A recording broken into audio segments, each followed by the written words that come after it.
So if you're a shop and you're listening to us right now, we hope you are. We hope you subscribe and listen to these podcasts.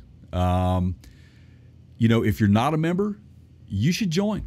And you do that on the same website. Absolutely. They're a great resource for you. Let me tell you, these guys are world-class experts. They have a vast technical library. They have access to information and expertise and assistance regarding engines and internal components of every conceivable size and use, guys. So if you're a shop and you do not have these guys on your side, you should seriously consider joining these guys and becoming a member.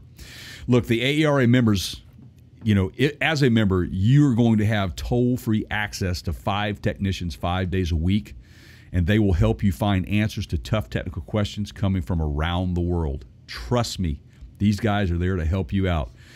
And look, we said it again, and I'll close with this. If you want more information about what AERA can do for you, or possibly joining their association and becoming a member, don't forget to visit www.aera.org.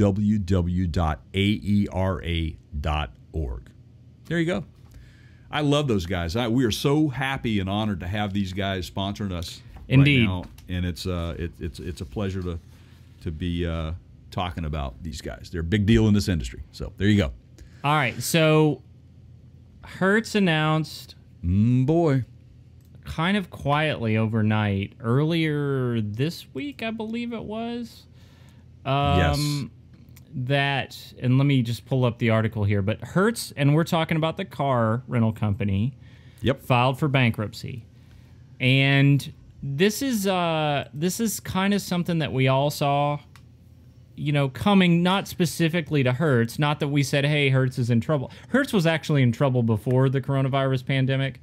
And this just sort of exacerbated it because nobody's traveling and nobody's renting cars. And I've got another little piece of information that let's hear it. What do you know? Well, let's talk about Hertz a little bit before we go there, though, and just understand these guys have been renting cars since 1918. Yeah. They set up shop with a dozen Ford Model Ts. That's how they started. And that's a long time ago. Hertz says it intends to stay in business, though, while they're going to restructure. They're fighting to survive right now. They're fighting to survive. And the bottom line is the impacts of COVID-19 on the travel demand. Nobody's flying. Nobody's renting cars. Right. On the other side. I had this same conversation with my wife the other day about, things are starting to kind of open up a little bit. Air travel is going to, non-essential travel is going to be available to us again. And I want to travel and go see my kids, but they're far enough away that I just can't hop in a car and drive. I mean, I could, but it's going to take me several days. So what do I have to do? I need to fly into a major airport hub and go find a rental car. And right now, good luck trying to find that. And we'll get into some other things about how you can do that. But so here's I'm gonna big picture this, but here's a kind of a detail that you need to know as it pertains to Hertz. The brand, that company owns other brands in the rental car industry. Dollar, Thrifty, Firefly, of course Hertz, and Donlin. Now, they were selling off a bunch of Corvettes earlier in the year, which got my attention because everybody was like, well, what are you, So Hertz has typically you can rent different kinds and classes of vehicles depending on one of those brand, like Dollar or Thrifty. You're not going to get a Corvette from like Thrifty Car Rental, right? So they've strategically kind of positioned, brands with car types. That's right. The interesting thing that keeps sort of popping into my head about this is this whole upsetting of the apple cart, as my grandmother used to say. Yes. Of businesses and the economy and the flow of business during the coronavirus. It has been really an opportunity for reset. So Jay and I were kind of talking offline the other day, and I said, you know, when our dads were growing up, there was one hardware store in town. Well, now we got, like, you know, Home Depot and Lowe's and True Value and Ace Hardware, and all those are within a couple miles of my house, easily. Right. Okay. Yep. And do we really need 15 different hardware stores? I mean, do we? I mean, is there that much business? Okay. And if you look at just the number of rental agency brands under the Hertz banner, 1, 2, 3, 4, 5, 6. Really? We need 6 different car rental companies under the Hertz banner?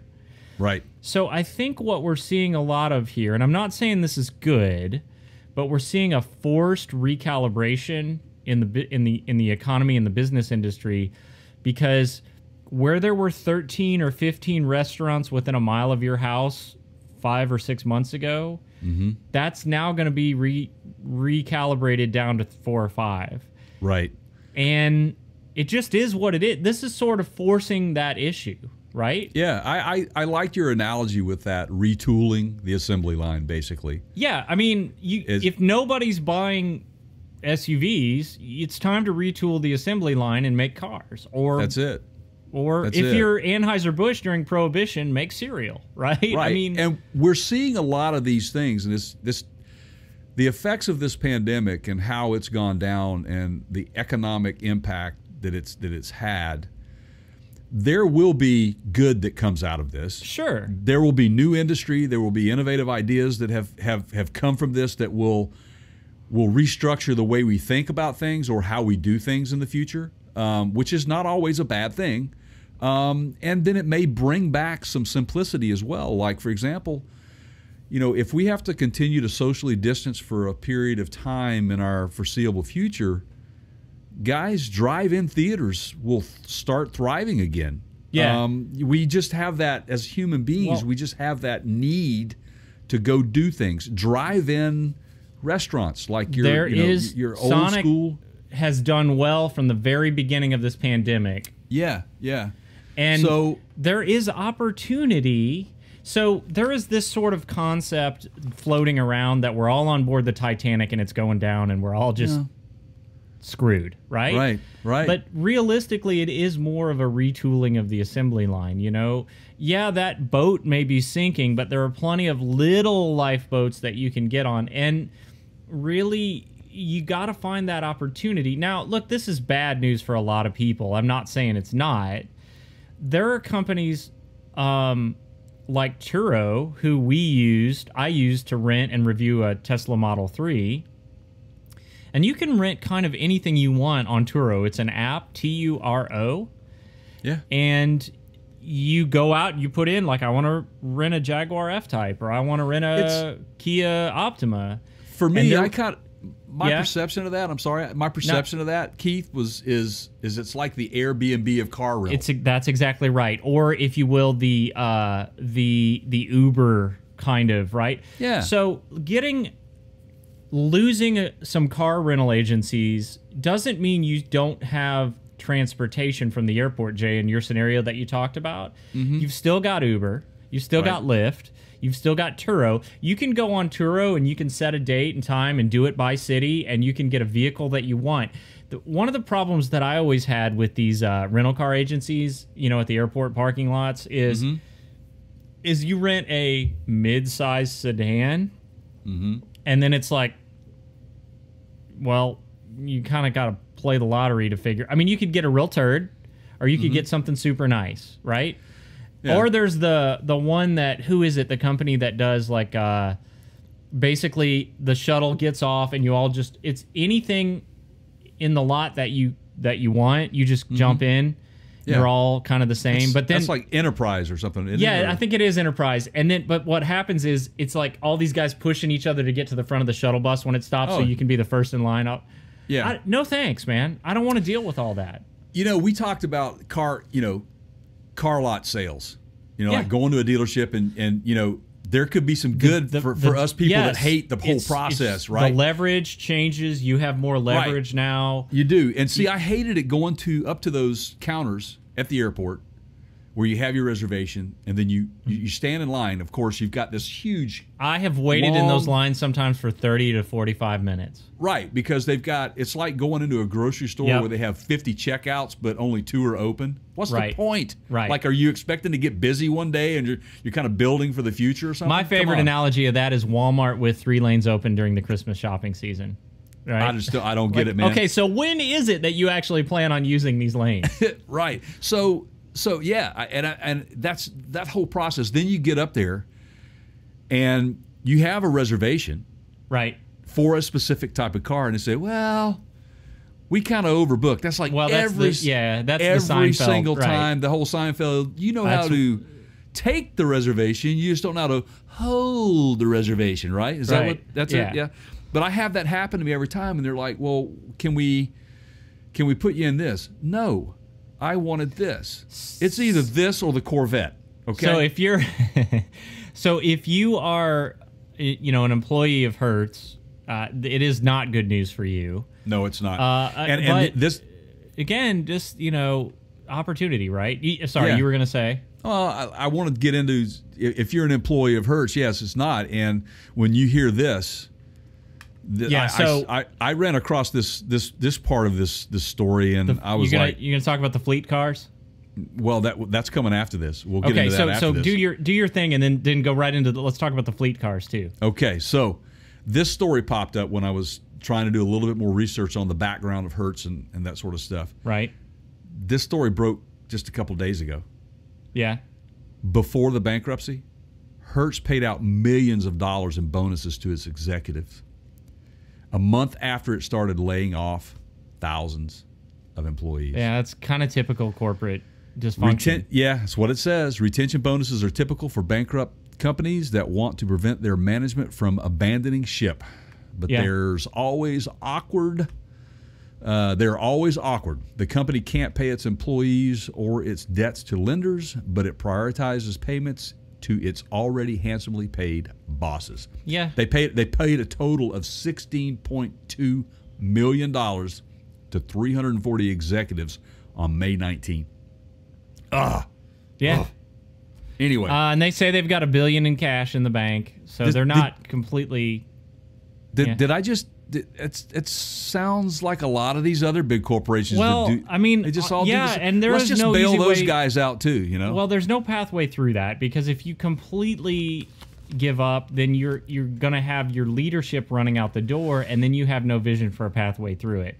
Right. At the same time, if you are excessively giving them bonuses that are performance based, and the performance of the company has not been great.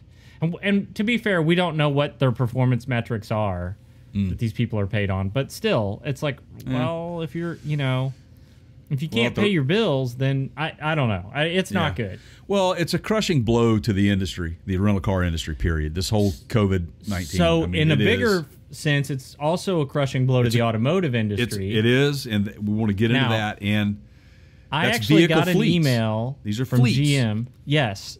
Who is one of their big fleet customers, earlier this week, and this email said, from GM, official, not like a dealership, from GM corporate, and it said, hey, I'm paraphrasing here, we realize that you guys aren't probably thinking about buying a car right now. We just wanted to kind of make you aware of some other stuff we're doing in the healthcare industry. Really, GM? Like, you're just going to lead with, don't buy a car.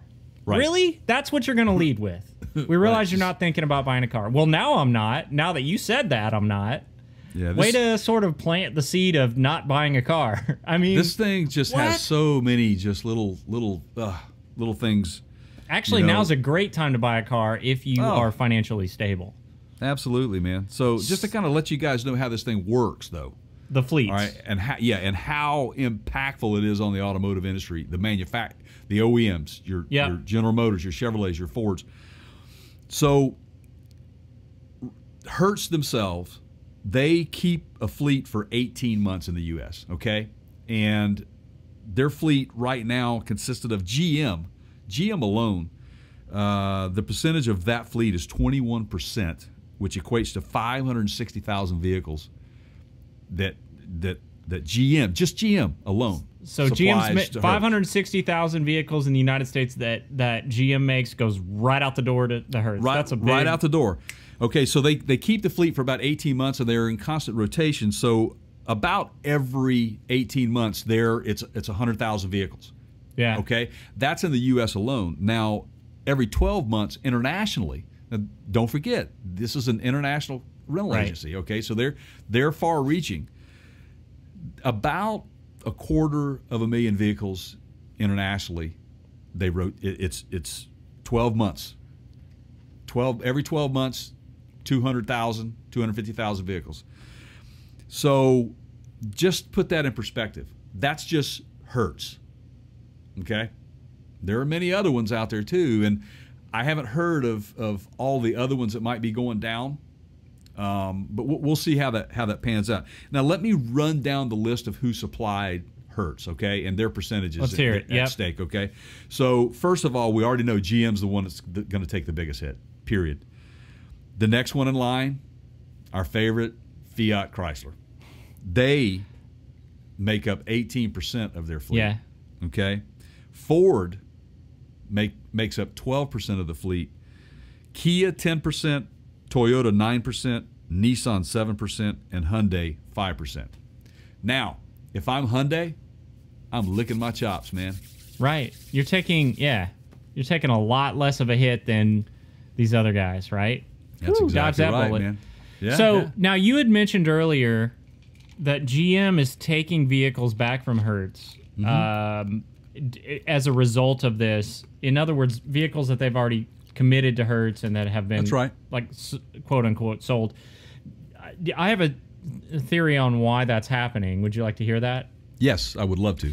Because if they don't take the vehicles back, then Hertz is going to be protected under that bankruptcy filing, and they could potentially pay GM a considerable amount less for each vehicle than GM could get if they just take the vehicles back and then try to offload them directly. Yeah, it's a Chapter 11, which is a restructuring, and they are allowed to restructure and conduct business, right? But they are protected from creditors, creditors, and they can conduct business, and they'll get through it.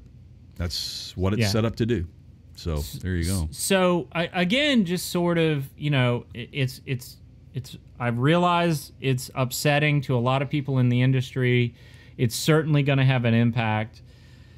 If you sit there and you focus on how devastating this is, you're going to be overwhelmed. The better way through this is to find solutions, to find a pathway through this, to find some success, to find a way to succeed in light of one of the best teachers in life, Jay, that I've ever had is failure. Failure is, falling down teaches you what not to do next time to avoid falling down again. And it is an important part of that whole process. If we continue to protect our children from failure, then we remove one of the most important teachers in our lives. If we continue to bail out every single bad situation, then perhaps there won't be the opportunities for improvement like a Turo or just Hertz restructuring and figuring out a way to do this differently and to do it better. I mean, I'm going to take this all the way back to one of my friends who's an athletic director at a private high school here in Middle Tennessee. They lost their entire campus to a tornado in March. I mean, it's all the buildings on the grounds are gone. Gone, right? And he just gets a chance to do an interview with the media with like a major local newspaper. Right. And he says, we got a chance to do it better this time. Yeah. I didn't like where that field was. It would have actually worked better if it was over here. And, that building was too far apart from this building. It didn't make as much sense as it would if we put it here. We're going to do it better this time. I mean, that's a person that has values, man. Their priorities are in the right spot, and they see the opportunity to do something better out of something terrible that just happened. So I want that guy as my life coach, man. Yeah, I mean, right? And I just wonder, is it really the end of the world if we have now, instead of 15 hardware stores, or 6 different rental cars under the Hertz brand, if you want to kind of bring it home? Yeah. If we get down to 5 or 6, you Right. know? I mean, I understand competition is healthy. I'm not saying we remove all competition. No, you can't do that. I'm just saying, do we need this many choices?